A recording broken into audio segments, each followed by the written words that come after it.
Hi, my name's Hannah. It's nice to meet you. I'm Ashley. So just before we get into the realism of Florida here today, I do have a few things to go over with you. So are you aware of what confidentiality means? Yes, but no. Okay, so what is your understanding of confidentiality? That you won't go and tell people what I tell you. Yes. So basically, throughout the duration of this session, I am not able to breach confidentiality, so I'm not allowed to let anyone else know. However, there are a few circumstances that will enable me to do that. So if you are in great risk of harm for yourself or others, if there has been any reports of a child who is been abused, I will have to let my supervisor know. If you yourself have been abused by any healthcare professionals. So do you understand what confidentiality means? I do now. Okay. So I just have a form for you to sign, just kind of acknowledging and witnessing that you testified to what confidentiality means. So if you could just sign down at the bottom, please.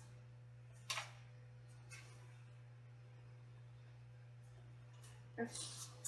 So Ashley, tell me why you are here today. I'm here today. My sister passed away 2 months ago. I'm sorry to hear that. Yeah. I was at school at the time. I'm a student from there. Okay. She had a babysitter watching her. And babysitter was watching for a few seconds. Ball ran out on the street. That's awful. Yeah, you kind of. I'm really sorry to hear that. Yeah. And you said that was 2 months ago? Yeah. So how have you been for the past 2 months? Crappy. The first month I couldn't stop crying. Like, I found myself crying in really weird situations. Like, I'd be out and just couldn't hold back. Yeah. And I found that in the last month, all I've been doing is not crying. I can't cry. I feel almost numb, if that makes any sense. Yeah. And so you said that you were a student at during college, so how's school going with everything going on? I'm there in class every day. I try really hard not to miss any classes. Okay. But I find it hard still concentrating. It's really hard. And how does that make you feel? I've always been like a really good student, so for me not to be on top of the game, I guess, like it's weird for me. I don't like it. Yeah, of course. Yeah. So how do you feel that you've been grieving with all of this? To be honest, I've never really lost anyone like that close to me, so I don't really know. I have found myself in situations where all the air like leaves my chest, I guess you can say. I start freaking out because I can't breathe. My fingers will start going numb, my lips will go all tingly, and then eventually I can't feel them either. And it goes on for like hours at a time, and I don't know what it is. It's kind of scary. So to me, that sounds like what we call a panic attack.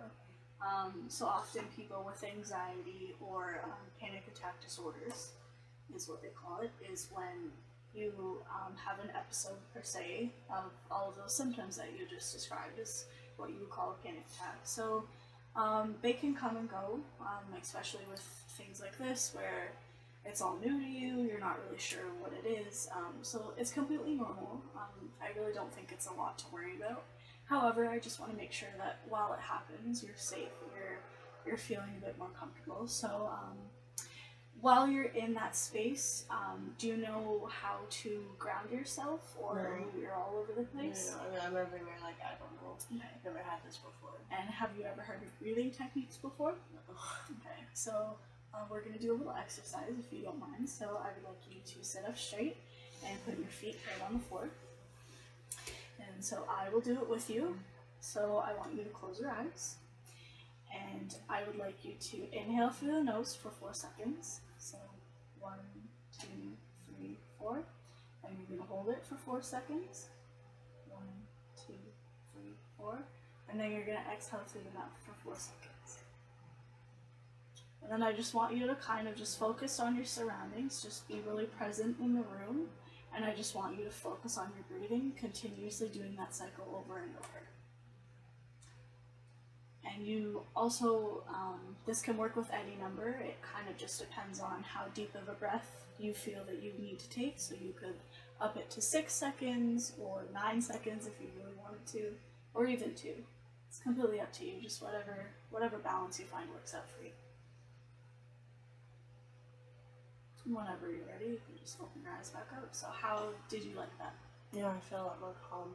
Even though I wasn't freaking out, but like, yeah. So that actually is an exercise that you can do, not even at all when you're in that mode of panic. You can do it before you go to bed, you can do it right when you wake up in the morning, any time in the day. It really just helps you be aware of your surroundings. And then of course, alternately, when you are in that state, it does help you just kind of remain calm, just slow your heartbeat, just focus on your breathing and just making sure that everything is okay. So for a little homework, I would like you to go home with that exercise in mind. Try it out when you're in that state of mind. When you're not, just give it a try and see how you like it, and then we can focus on other alternatives if you find that that one doesn't work for you. But just for now, I'd just like you to just keep that in mind, just something like Cool. Sure. So going back to how you said you felt you were grieving, what is your support system like? Usually I have my parents, Okay. but recently they've been pretty distant. Mm-hmm. They're not really talking to me. I used to go every weekend, spend time with them, and now I don't really feel, I wouldn't say welcome, but I wouldn't say like opening their arms up to give me a giant hug as soon as I get there. Mm-hmm. We usually talk about everything together now. They're barely saying 5 words to me. Usually I'd be there for dinners, and the last time I was there, they said they were running out for dinner, didn't ask me to go, so I kind of just went back to campus. So I haven't really had any support from anyone. That's kind of why I came here. And just a little thing to keep in mind. So the grieving process is something that's really difficult to deal with for anyone, of course. But more so, I find often not. It's within families you see. There's a very diverse with the different ways that people grieve. So when losing a loved one, it's really hard to kind of look up to others for support because, of course, they're going through the same thing. So some people just aren't as strong to give those around them the support when they really need the support for themselves.